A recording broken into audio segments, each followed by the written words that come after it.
Friends, मेरा नाम है डॉक्टर परमार और आप देख रहे हैं चैनल आरएमपी इन्फो। फ्रेंड्स, आज इस वेटरनरी मेडिसिन के पार्ट 2 में मैंने अलग अलग 10 बीमारियों की जानकारी दी है, तो वीडियो को पूरा देखें। आपको मालूम ही है कि अगाऊ एक सप्ताह पहले भी मैंने वेटरनरी मेडिसिन पार्ट 1 बनाया था, जिसमें 10 अलग अलग मेडिसिन की जानकारी दी थी। चलो शुरू करते हैं। सबसे पहला डिसीज यानी फूड पॉइजनिंग के बारे में। तो मित्रों, सबसे पहले हम यह जानने की कोशिश करेंगे पशु को यह जहरवात कैसे होता है, यानी फूड पॉइजनिंग कैसे होता है। नंबर 1 पे जब अपना पशु सड़ा हुआ अनाज यानी सड़ी हुई चीज़ें खाता है तो उसको फूड पॉइजनिंग होता है।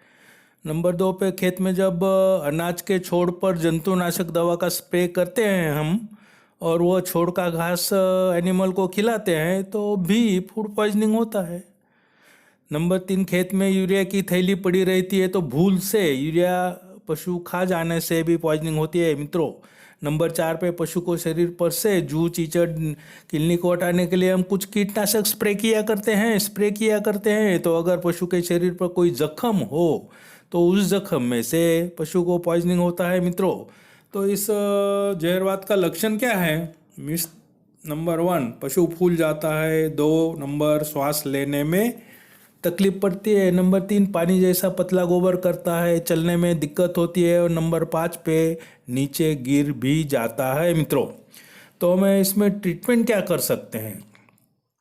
प्रथम, हम पशु के पेट में से लेफ्ट साइड में से सुई मारकर हवा निकालें और पेट में उसी सुई द्वारा टर्पेंटाइन ऑयल प्लस मीठा तेल प्लस हींग का मिश्रण उतारें। नंबर 2 पे हम इंजेक्शन देने पड़ेंगे। नॉर्मल सलाइन 1000 ml का एक बॉटल चलाना पड़ेगा आईवी। इंजेक्शन एट्रोपिन सल्फेट भी 10 से 15 ml आईवी देना पड़ेगा। Injection Avil 10 ml intramuscular, injection Novalgin 15 ml intramuscular और इंजेक्शन बेलामिल 10 cc इंट्रामस्क्यूलर। मित्रों, यह 3 दिन तक दवा देनी पड़ेगी। और इसके बाद और एक आपको देसी दवा बताता हूँ जिससे पशु को ये रोग अच्छा हो सकता है। लकड़ी जलने के बाद जो कोयला होता है वह 200 ग्राम लेने का और उसमें 800 ml पानी मिलाकर उसे 2 दिन तक पिलाएं।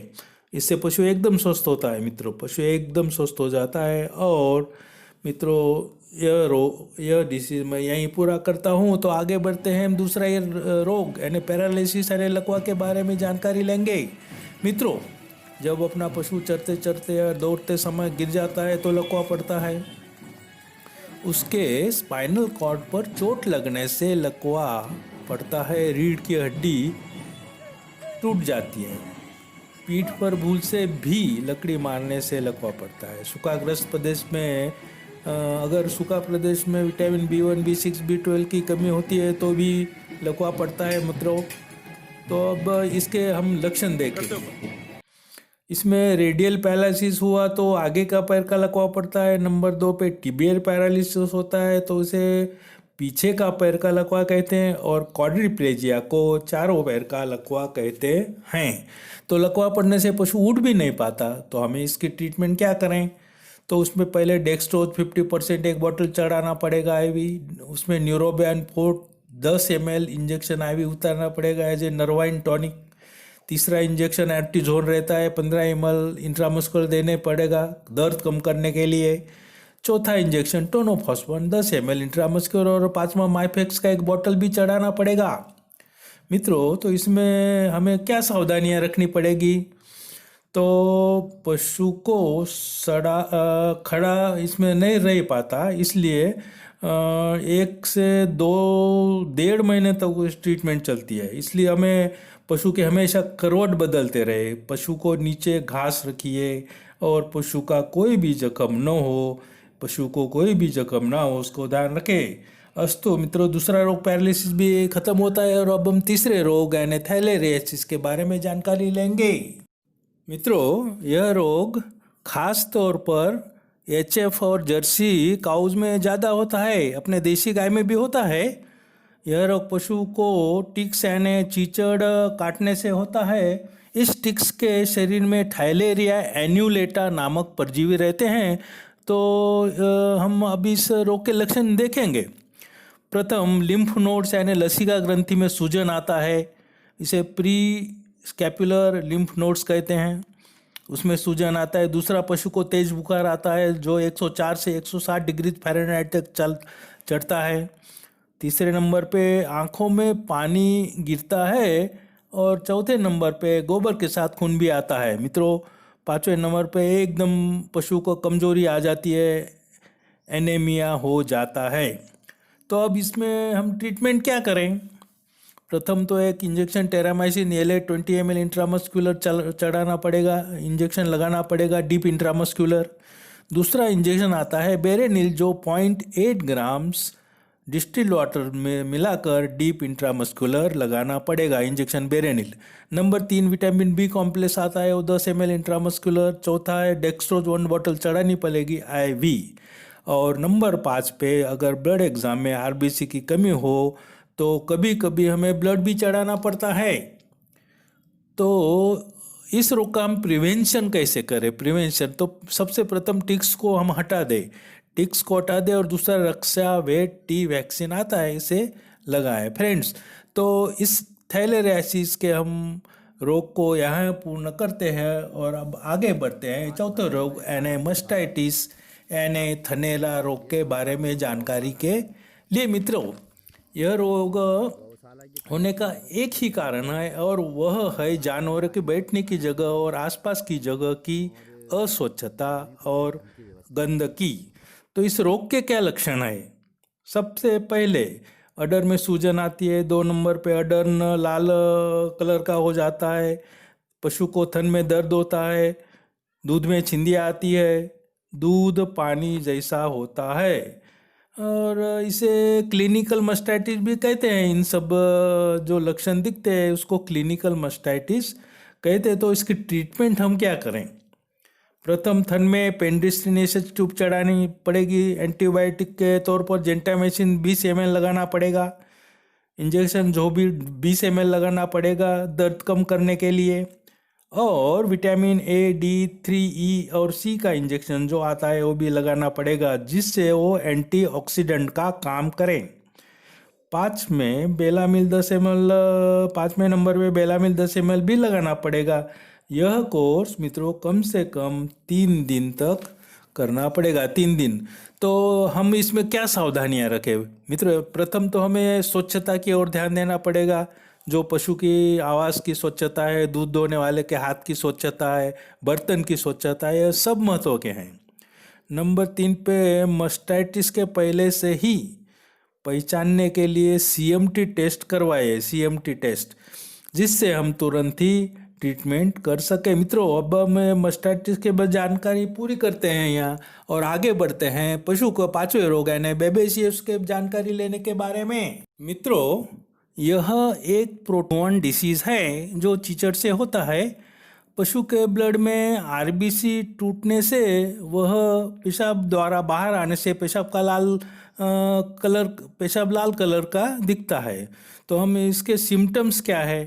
पहले तेज बुखार आता है 105 से 106 डिग्री फ़ारेनहाइट।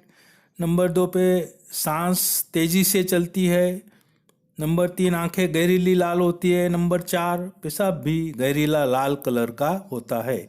नंबर 5 के खून की कमी से कारण वीकनेस भी आती है। नंबर 6, पशु खड़ा नहीं रह पाता, पैरालिसिस भी हो सकता है। तो मित्रों, इसकी ट्रीटमेंट क्या करें?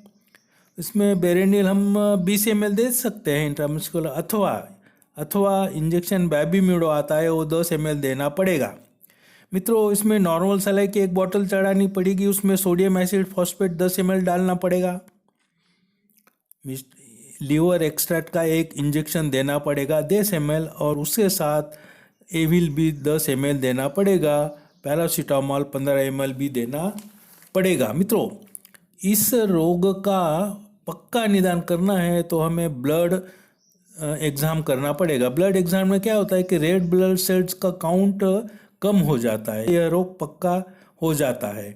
तो फ्रेंड्स, बेबेसियसिस के बारे में इतनी जानकारी मैं पूरी करता हूँ और पशु के 6ठे रोग यानी गला घोटू एचएस रोग के बारे में जानकारी लेंगे।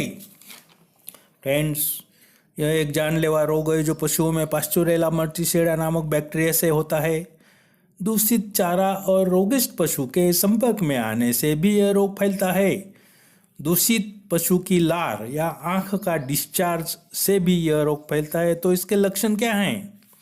नंबर 1 पे तेज बुखार आता है 104 से 107 डिग्री फ़ारेनहाइट तक। नंबर 2 मुंह से लार गिरती है। नंबर 3 आंखें लाल होती है। नंबर 4 पे मुंह के जड़बे में सूजन आता है और गले में भी सूजन आता है। नंबर 5 सांस लेने में तकलीफ। तो मित्रों, इसकी ट्रीटमेंट क्या है? इसमें ज़्यादातर तो सल्फाडिमिडिन जो ड्रग्स हो अच्छा काम करते हैं। इंजेक्शन बायोट्रिम 20 ml देना पड़ेगा। इंजेक्शन एविल 10 ml देना पड़ेगा और तीसरा मेलोनेक्स 15 ml देना पड़ेगा। यह ट्रीटमेंट 3 दिन तक देनी पड़ेगी। तो इसको रोग को कंट्रोल में हम कैसे करें? उसमें एक एचएस वैक्सीन आती है, रक्षान ट्रायोवैक वैक्सीन, जो 3 ml इंट्रामस्कुलर देनी पड़ती है। सिर्फ साल में एक बार देना पड़ेगा और एक पशु से दूसरे पशु को इन्फेक्शन न हो, इसका भी ध्यान रखें मित्रों। तो फ्रेंड्स, ओके, इस चीज़ के बारे में इतनी जानकारी देने कर मैं यहाँ पूरा करता हूँ। अब आगे बढ़ते हैं पशु के 7वें रोग यानी पैरासाइट्स के बारे में जानकारी लेने के लिए। मित्रों, पैरासाइट 2 प्रकार के होते हैं, एक इंटरनल पैरासाइट्स और दूसरे एक्सटर्नल पैरासाइट्स। प्रथम हम इंटरनल पैरासाइट्स के बारे में सोचेंगे। ये इंटरनल जो पैरासाइट्स होकर पेट के अंदर रहते हैं, वो पशु का खुराक खा जाते हैं और पशु को दुर्बल बना देते हैं। पशु का दूध भी सूख जाता है, जिससे इसमें जो राउंड वर्म्स रहते हैं, फ्लैट वर्म्स रहते हैं, हुक वर्म्स रहते हैं। तो यह खास तौर पर दूषित जगह पर पानी में पाए जाते हैं। तो इस की हम ट्रीटमेंट क्या करें इंटरनल पैरासाइट्स की? तो पशु को साल में 2 बार कृमिनाशक दवा पिलानी पड़ती है, टैबलेट एल्बेंडाजोल, उसका नाम है जेंटल 400 मिलीग्राम। तो एक टैबलेट रहती है और उसे 6 महीने के बाद रिपीट करना पड़ता है। मित्रों, अब हम दूसरे रोग यानी एक्सटर्नल पैरासाइट्स के बारे में जानकारी लेंगे, जो कि पशु के शरीर पर चिपके रहते हैं, जैसे कि जूं है, चीचड़ है, मक्खी मच्छर आदि आदि। यह पशु का खून चूसते हैं, पशु को दुर्बल बना देते हैं, पशु को बांझपन की समस्या तक भी आ सकती है मित्रों। तो इस एक्सटर्नल पैरासाइट से कैसे निपटे? इसको भगाने के लिए अलग अलग तरह के स्प्रे आते हैं, चारमिल स्प्रे, टिक्जिट स्प्रे, जो इन सब पैरासाइट्स को भगाते हैं या पैरासाइट्स या मर जाते हैं। तो इन दोनों पैरासाइट्स की ट्रीटमेंट क्या करेंगे हम? उसमें एक इंजेक्शन आइवरमेक्टिन आता है, जो इन दोनों पैरासाइट्स में अच्छा काम करता है। इसका डोज है 10 ml सबकट। इसके सिवाय दूसरा इंजेक्शन भी आता है, वो है हाईटेक, वह भी बेस्ट है, उसका भी डोज 10 ml सबकट है। दोनों में से एक लगाना पड़ेगा। आइवरमेक्टिन लिक्विड में भी उपलब्ध होता है मित्रों। यह पैरासाइट्स के भगाने के बाद बीमार पशु की ट्रीटमेंट भी करनी पड़ेगी, जिससे अपना पशु स्वस्थ हो और अपने जो दूध का प्रमाण है घट गया है वो नॉर्मल हो जाए। तो हम क्या ट्रीटमेंट करें? उसमें डेक्स्ट्रोज 1 बॉटल चलानी पड़ेगी, IV Belamyl 10 ml intramuscular, oxytetracycline 15 cc intramuscular, Avil 10 ml चढ़ाना पड़ेगा इंट्रामस्कुलर। तो हम एक पाउडर आता है वेटोमिनियस, वो 1 किलो सप्लाई करेंगे, जिससे दूध नॉर्मल हो जाए। मित्रों, पैरासाइट्स के बारे में इतनी जानकारी पूर्ण होती है। और अब हम आगे बढ़ते हैं 8वें रोग के बारे में यानी रेबीज के बारे में। मित्रों, रेबीज यह रोग खास तो पागल कुत्ता काटने से होता है और वो हमारे पशु, गाय और भैंस, गेटा, बकरी और खुद हमें भी होता है। यह बहुत दर्दनाक और जानलेवा बीमारी है। इसका कोई भी ट्रीटमेंट नहीं है, लेकिन वैक्सीनेशन से हम अपने पशु को या मनुष्यों की ज़िंदगी बचा सकते हैं। तो अब हम उसके लक्षण देखेंगे। मित्रों, कुत्ते की लार में जीवाणु रहते हैं, मनुष्य हो या पशु। कुत्ता काटने के बाद 2-3 हफ्ते के बाद ही रेबीज के लक्षण दिखाई देते हैं। पशु प्रथम खाना पीना बंद कर देता है, बुखार रहता है, आगे चलकर पशु बहुत ही एग्रेसिव यानी हिंसक होता है, आपको मारने को भी आता है। एनिमल को पानी पीने से डर लगता है, गले के आजू बाजू के मसल्स में भी पैरालिसिस होती है और जोर जोर से गले में से आवाज़ निकालता है। ऐसे पशु को अच्छी तरह से बांधकर कंट्रोल्स रखना चाहिए। मित्रों, इस रोग में खास ट्रीटमेंट न होने के कारण एंटी रेबिक का टीका लगवाना पड़ता है, एंटी रेबिक। और इसका पूरा कोर्स करने से पशु को कभी भी इस रोग के लक्षण दिखाई नहीं देते। इस रोग के टीके की खोज लुई पास्चर नामक वैज्ञानिक ने की थी और अमेरिका में यह रोग ज़्यादातर चमगादड़ यानी बैट के काटने से होता है। मित्रों, अपना पप्पी जो छोटा होता है उसको 3 महीने की उम्र पर पहला डोज लगा देना चाहिए, दूसरा डोज 9 महीने के बाद और 9 महीने की उम्र पर, और फिर उसके बाद हर साल में एक बार यह टीका लगवाना पड़ता है। मित्रों, यहाँ मैं रेबीज के बारे में जानकारी पूर्ण करता हूँ और अब आगे बढ़ते हैं। रोग आरओपी, 9वां रोग आरओपी के बारे में जानकारी लेंगे।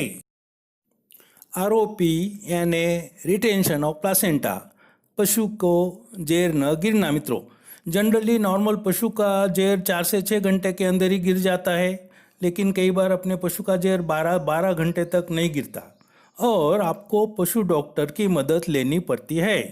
तो जेर समय से न गिरने के क्या कारण हैं?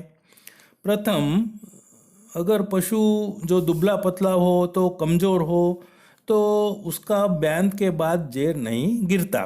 दूसरे नंबर पर अगर पशु का एबॉर्शन हुआ हो तो भी जेर नहीं गिरता। और तीसरे नंबर पर पशु को बैंड में तकलीफ होगी और कोई डिस्ट्रोफिया हो गया हो तो भी जेर नहीं गिरता।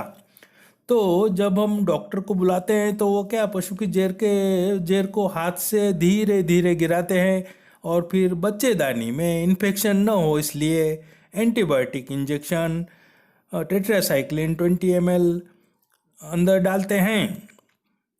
तो मित्रों, दूसरा इंजेक्शन एविलिन भी आता है और मेलोनेक्स भी लगाते हैं। इंट्रामस्कुलर एंटीबायोटिक भी लगाना पड़ता है। मित्रों, फिर बच्चेदानी में वो फ्यूरेक्स की 2 बोलस भी रखते हैं, इन्फेक्शन न हो इसलिए। मित्रों, इंजेक्शन में दूसरा एक सीबीजी का बॉटल भी चढ़ाना पड़ता है और लास्ट में इंजेक्शन टीटी यानी टिटेनॉक्स टॉक्साइड का इंजेक्शन 3 ml इंट्रामस्कुलर लगाना पड़ता है। यह इंट्रायूटेराइन ट्रीटमेंट रहती है वो 3 दिन तक करनी पड़ती है। मित्रों, होम्योपैथी में भी एक प्लेसेंटा नामक एक दवाई आती है, वो 5 ml पिलाए तो बयान के तुरंत बाद पिलाने से जेर गिर जाता है। और मित्रों, बयान के बाद गुड़ का पानी भी पिलाने से जेर गिर जाती है। मित्रों, अगर पशु की जेर बराबर न गिरे तो पशु को बांझपन की समस्या भी आ सकती है। मित्रों, तो इसके बाद यह मैं आरओपी वाला वीडियो यहीं पूर्ण करता हूँ और अब मैं इन पार्ट 2 के 10वें रोग यानी आखिरी रोग न्यूमोनिया के बारे में जानकारी दूंगा। मित्रों, यह रोग जो रहता है न्यूमोनिया श्वसन तंत्र का रोग है, सर्दी के मौसम में खास होता है और इस रोग में पशु के लंग्स यानी फेफड़ों में सूजन आती है। यह रोग होने के कई कारण हैं। यह बैक्टीरिया से होता है, वायरस से होता है, फंगस से भी होता है, पैरासाइट से भी होने के चांस होते हैं। खास तौर पर फॉल्स ड्रेंचिंग यानी जब हम कोई दवा नली के द्वारा पशु को पिलाते हैं तो वो भूल से श्वसन तंत्र में चली जाती है और न्यूमोनिया हो जाता है। अब उसके लक्षण देखेंगे। प्रथम, श्वास की गति तेज हो जाती है, मुंह खुला रहता है, श्वास से घर घर जैसी आवाज़ आती है, नाक में से पानी भी निकलता है, टेम्परेचर बढ़ जाता है जो 104 से 106 डिग्री फ़ारेनहाइट तक बढ़ जाता है। तो मित्रों, इसकी ट्रीटमेंट हम क्या करें? तो बड़े एनिमल में जो इंजेक्शन मॉक्सिल रहता है 4 ग्राम का, वो इंट्रामस्कुलर लगाना पड़ेगा डिस्टिल वाटर के साथ मिलाकर। दूसरा, जीट इंजेक्शन 10 ml लगाना पड़ेगा इंट्रामस्कुलर, तीसरा मेलोनेक्स 15 ml इंट्रामस्कुलर और चौथा बेलामिल 10 ml इंट्रामस्कुलर लगाना पड़ेगा। यह दवाएं 3 दिन तक देनी पड़ेगी। इसमें ध्यान रखने वाली बात यह है कि पशु को हवा उजास में रखें, गंदी जगह पर न रखें। नंबर 2, अगर हो सके तो पशु को विक्स वेपोरब का बफारा सूंघाए, जिससे पशु को क्या बहुत राहत हो सकती है। मित्रों, तो इस वीडियो को मैं यहीं पूर्ण करता हूँ और इसके साथ वेटरनरी मेडिसिन का पार्ट 2 भी यहीं ख़त्म होता है। मित्रों, तो अगर आपको यह वीडियो पसंद आए तो लाइक करें, शेयर करें और अभी तक आपने मेरे चैनल को सब्सक्राइब न किया तो सब्सक्राइब भी करें। Thank you very much.